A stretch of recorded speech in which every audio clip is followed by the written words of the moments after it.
এবং আর একটা ল্যাপটপ দেখে দেই ব্র্যান্ডের মধ্যে টি সিরিজের ল্যাপটপ পছন্দ করেন তাদের জন্য বেস্ট হতে পারে T490S কোরাই 5-এর এই 8 generation 16 GB RAM 256 GB SSD এবং এটা কিন্তু মেটাল বডির একটা ল্যাপটপ। অরিজিনাল কালার দিয়ে ল্যাপটপটি পাবেন এবং এখানে ব্যাকপার্টে আপনারা লেখা পাবেন ল্যাপটপটা স্লোভাকিয়াতে ইউজ হয়েছে।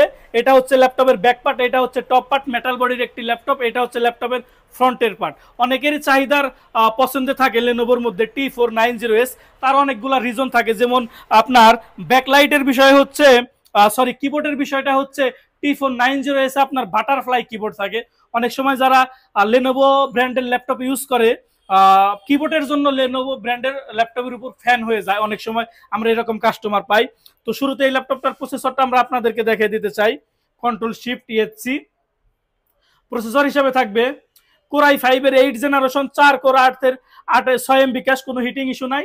16 জিবি র্যাম থাকবে 2422 স্পিডের এবং 256 জিবি স্যামসাংয়ের NVMe SSD থাকবে। 8 জিবি থাকবে আপনার শেয়ার গ্রাফিক্স। এবং যদি SSD হেলথ নিয়ে কথা বলি 99 SSD হেলথ। এবং যদি ব্যাটারি হেলথ নিয়ে কথা বলি ব্যাটারি হেলথ থাকবে 57,000 42,000 ক্যাপাসিটি অ্যাভেলেবেল। আপনারা ইজিলি 4 ঘন্টা প্লাস ব্যাটারি ব্যাকআপ পেয়ে যাবেন। তো আপনারা